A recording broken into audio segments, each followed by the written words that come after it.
camera as well. Yeah. Okay, so hi and welcome to our professional assignment project, abbreviated as PUP. We are really happy to be here, and we are also happy that we have a live audience on YouTube on the live stream. And we would like to give a warm welcome to our coach Bas Moed and our client Janja Voigt from the ESP. And in the beginning, I would like to tell you a little bit about the background from where we started. As many of you know, we already had the Physiotutors YouTube channel going, and we already had a website. And our idea was to create an e-learning environment for first-year students for the subject of physiotherapeutic assessment. So basically, this was all set, and then what everyone told us, and what we also thought a little bit to ourselves, to be honest, was that the PUP is going to be a piece of cake for us. So that sounded nice, and the problem was, however, and also what you guys always asked us, so what is your thesis going to be like? Because the problem is, first of all, our focus was more on the educational domain. It was not so much about physiotherapy. And the second problem is that usually you start with a thesis, you have your findings, and based on those findings you create a product. So for us it was the other way around, which made it pretty complicated, and it led to the following situation. So for the ones that are not familiar with our schedule, we were supposed to start with the research beginning of September, and so this means, and we had to hand it in on beginning of January, so this means we basically had a big delay. And this is the comment we received from our coach Bas when we handed in the first draft. So after this comment we thought, oh god, we are in a lot of trouble. But then we looked at this comment and we saw this little smiley that he put there, and we thought, okay, this is just a joke, we can relax. And in the end, everything was good because we did find what we wanted to research. And the main question that we researched was if for healthcare students, a blended learning approach, which means a mix of e-learning and traditional face-to-face classes, is better than just traditional face-to-face classes when it comes to skills acquisition and knowledge acquisition. The second question that we wanted to research was which are actually the learning and personality types that benefit from such an e-learning environment. And the third question we wanted to answer was if we have such an e-learning environment, what are the instructional design elements or the didactical elements that we have to put in there for it to become successful. If you're interested in our methods and the research, we're not going to cover this in this presentation. Just send us an email at info@physiotutors.com, and we're happy to answer you all the questions that you have. For this presentation now, we're going to jump right into the results that we found. And to answer our main question, we had 7 RCTs that we took into our review, and actually 5 of them focused on skills acquisition, and all of them said that the blended learning approach is better than the traditional face-to-face approach. When it comes to knowledge acquisition, there was 4 articles that focused on that as a performance measure, and 2 out of 4 articles said that knowledge acquisition was better in the blended learning approach. The other 2 said the outcome was the same. When we look at the learning types, the most commonly used model is the so-called Farc Model, and the V stands for visual, the A stands for the auditory type, the R stands for the read and write type, and the K stands for the kinesthetic type. When we take this model, we did not find that any of those types perform better when using e-learning than any other type. What we found, however, was that especially students with high self-directed learner readiness perform better than other students. When we have a look at the personality types, a commonly used model is the Myers-Briggs type indicator, abbreviated as MBTI, and they, for example, have different dimensions for personality, like an extrovert, introvert, and a few other categories. And when we take this as a model for personality types, we did not find that there's any special personality type that benefits more than another from e-learning. At last, what we found was that the greatest barrier to e-learning is the lack of IT knowledge. And this kind of makes sense because if you don't know how to use an e-learning module, then you're going to have a hard time to benefit from it. To answer the last question about the instructional design elements that have to be in such an e-learning environment to be successful, we took all the findings from those and the answers of the first two questions, and we created a so-called ESP Zone Formula. The ESP Zone is that's the name of our e-learning environment that is implemented in our Physiotutors page, and we found that it had to contain a clear navigation. We had to assess self-directed learner readiness in the beginning. Our tool had to give and receive feedbacks. We had to encourage collaboration with the help of chats and forum. It had to be mobile friendly and also friendly for the tablets. Then we had to continuously assess the knowledge of our students. We had to guide the students with lack of IT knowledge. We had to accommodate different learning types. And last, we had to employ multimedia, which we did in the form of videos, as you might know. So that's enough talking for now. We would like to present you what we actually came up with.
Yeah, we're really excited about that. We think it's really cool.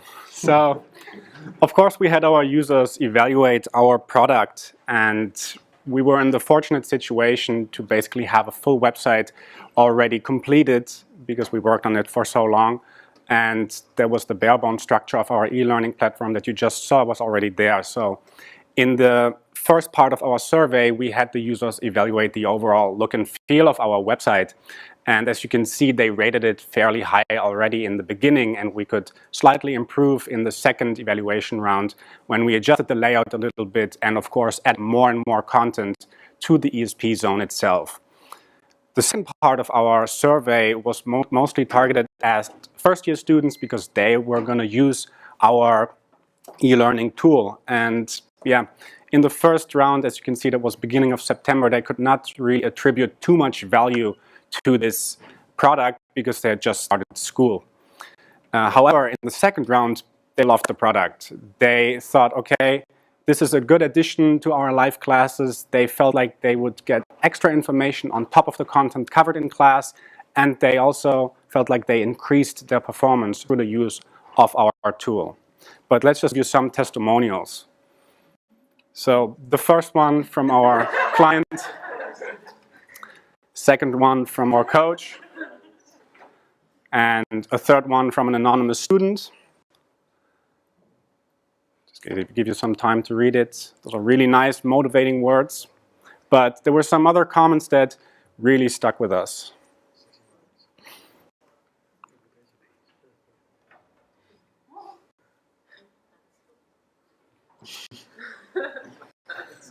Last one is the best. All right, now that you've seen the numbers and figures of our product, the ESP Zone, I'd like to give you a broader overview over the project that is Physiotutors, because it's more than just pub project. So we're currently represented on 4 social media platforms with more than 1,400 followers on our Facebook page. We have more than 240 followers on Instagram, and we also just recently started a Twitter account. But for this presentation, I'd like to go deep into our YouTube channel and give you some stats on that. So right now our channel features over 140 videos, and we have close to 6,000 subscribers right now with a great monthly growth. We have more than 310,000 views on our YouTube channel that add up to more than 540,000 minutes of total watch time. Just to put that into perspective, that's more than 1 year of uninterrupted playback on our videos. Concerning the demographic of our viewership, the United States are in first place, followed by the Netherlands, so we're very popular here as well.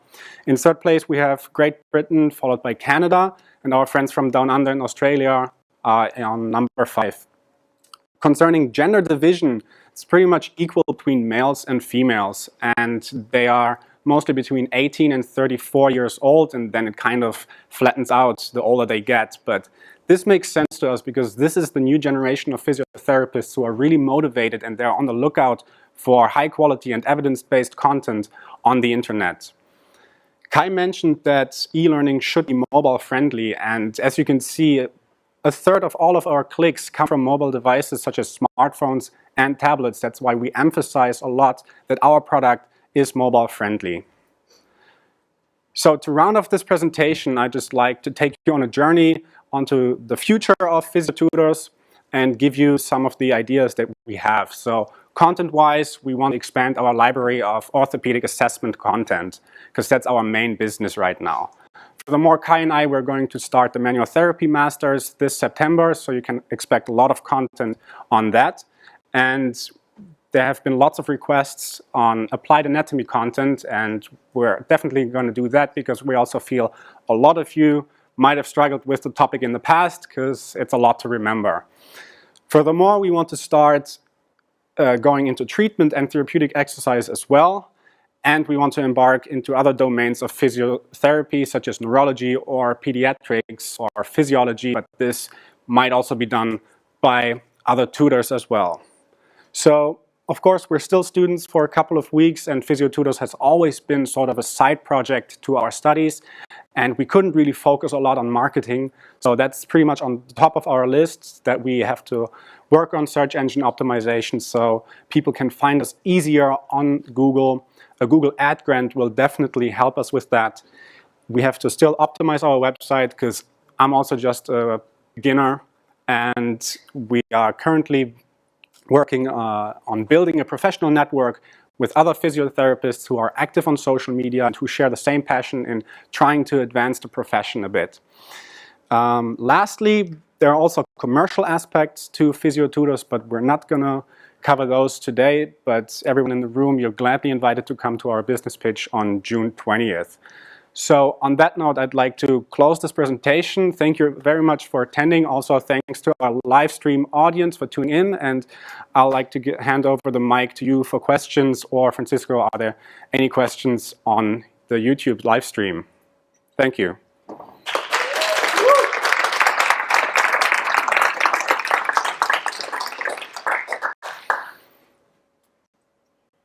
So? It's dark, so you cannot see me. Oh, yeah, pass. Thanks, first of all.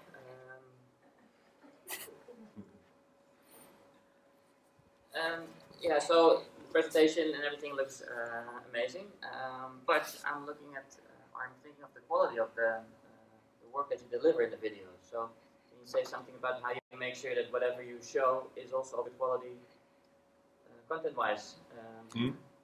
Yeah.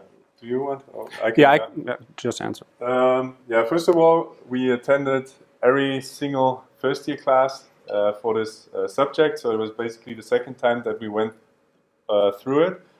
This gave us a bit of a backbone. Then we try to base everything on the latest research as well as Magee for this course. And we had installed like a feedback loop with Janja. This is what we agreed upon, that he checks the quality to make sure that our videos on the level that the school requires them. And a cool feedback loop was also that the students checked it and they said, hey, wait a moment, there's a difference in this video, you explain it differently. So that was really nice because this is how you become better, if you get feedback from your audience. Yeah. Matt? Thank you for this presentation. I'm really impressed. So thanks for that. I have a question about the research you handled in the very beginning of the presentation. I can imagine that you must be a bit biased in finding literature that supports the product you already made. That is a risk in finding literature. How did you deal with that? To be as objective as possible. It could also have been that the literature you found would have rejected our product. How did you deal with that? What has been your strategy to find literature as objectively as possible? I mean, first of all, we mentioned that as a limitation, of course, because yeah, it would benefit us if the outcome is good for us. Yeah, that's a good question. Like, I don't think we took like special measures to deal with that. Like, we did a normal research, try to find everything that was out there and evaluated it as objectively as possible as you should do it in the first place. Yeah. I mean, there was also the comment that every e-learning component that deals with a practical task like we are doing in assessment 1 needs an offline component as well to practice and to assess that as well. So yeah, we don't just advocate e-learning, we advocate blended learning, the combination of e-learning and live classes. So we don't reject that offline component completely. And yeah, I guess we were also lucky, if we take out the bias, that we found the literature supporting our product. Yeah, Francisco? Yeah, it's from YouTube audience. Okay, from YouTube. Mr. Hall. Okay. He's asking if, do you know if also students who use the platform score better in the lecture? Okay, so the question, maybe I repeat it if it didn't pick up, was if we know if first-year students performed better who used our platform compared to those who didn't. So yeah, that's actually funny that they ask, but we thought about including sort of pre-trial RCT in our project so that we could maybe collect data from the students, how often they log on to our website and use it, and then compare it to I think the first exam was still in the period, and to compare that to students who didn't use it. But yeah, that was kind of too much then, and I guess it would be nicer to have that as a real RCT in the future. So we can't say anything right now. We only have the subjective rating that the students gave on the survey. So that's a suggestion for a future pub to make an RCT with 2 groups. One gets the blended approach, one just gets classes. I hope this answers the question. Yeah, maybe to add, yeah, this is also something we recommended in our thesis, and this is not on high evidence now, but at least we heard from Mel that the students performed quite well this year in the exams. So she told us explicitly, and in the hallway. Maybe this has a positive influence through your website. Not high evidence. That's yeah. I agree with the online commenter, and I think it's a good start, very good start for educational product. I think we should think a little bit how to connect this with the development of clinical reasoning. So it's not only execution of good handling, let's say, but these videos probably have to prove at some point that they also help clinical reasoning. So Yep. if you want to go that direction. Yeah, that's why we include, maybe I answer that, that's why we include case studies that spanned over 2 or 3 weeks to have it scenario based and to promote clinical reasoning. Yeah, that's a bit, yeah. There we would need an assessor who checks the assignments, but this was now just a voluntary extra tool, yeah, to check the knowledge. Okay, Sina? Do you know if the ESP actually plans to start for real for all the students? More question for us. Yeah. For Jan, yeah. Let's just wait a few more weeks and then we'll talk further. Any more questions? Yeah? Did you find any, did you get any feedback from abroad that they do it differently or they have different opinions on your subjects or tests? Yeah. Yeah, definitely. So I mean, yeah, you can carry out a test in different ways. So that's why we always mention articles or Magee just to base it on literature or evidence. But yeah, we do receive comments every once in a while that they learn it in a different way. And often you can argue from a biomechanical or anatomical point of view, but sometimes it's just the way it is. So then we say, okay, look, we base it on Magee, for example. If you learn it like this, we recommend that you do it like your teacher tells you, because if you're in an exam situation, you do want to score high, of course. So, Maybe one more? Yeah. Do you guys want to make this your job? oh. Well, if it gets to the point where you can make a living off of it, sure, but we definitely want to gain experience first. We want to do our masters, we want to start a job, but maybe part-time job, part-time physio tutors, why not? Emily? It's been answered, thank you. Oh, okay. Okay, Francisco, any? Yeah, we have another one from Mr. Jesse Harden. Yes, Harden, okay. Yeah? He's asking if, do you know if any difference between the needs of the ESP students and the other students from other universities? I guess we are, other universities might be more, now let's say the ESP student population, I guess it's more diverse than other populations. We come from different backgrounds. We went through different forms of school prior to that. So I think that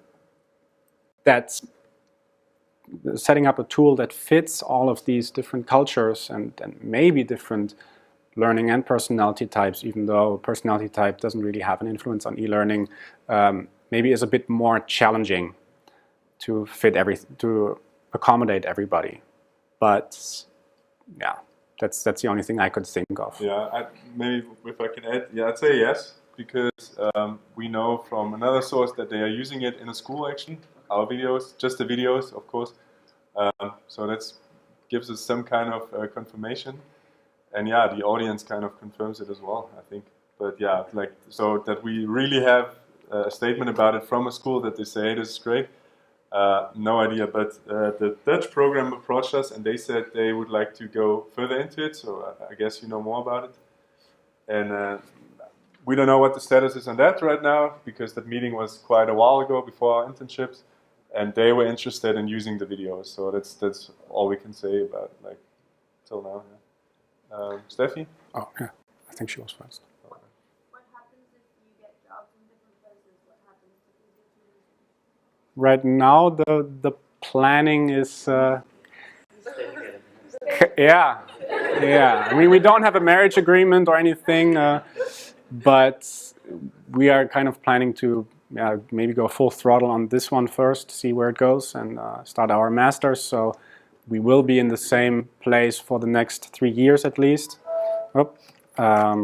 And we'll see. We'll go from there, you know. Yeah, it was kind of a motivation as well to stay in the Netherlands and like continue living together and making the videos to just see where the journey leads us. Yeah. You know. Stelios? It's not an important question. I was just trying to understand the slide that you showed us. Where you talk about the different types of personalities and different types of learning. Yeah. You have in the first bullet the auditory, visual, and could you explain me this one? Because I didn't understand. You know, people have different learning strategies, basically. The first bullet. Yeah. So everyone has all those channels. You know that those are your senses, basically. Yeah. And what this model says basically what is your main channel to learn. So, for example, the visual type learns stuff by seeing it. The auditory type learns stuff by hearing it, usually. The read and write is the one that reads stuff, writes it down. And the last one, the kinesthetic, is the one that learns with the hands.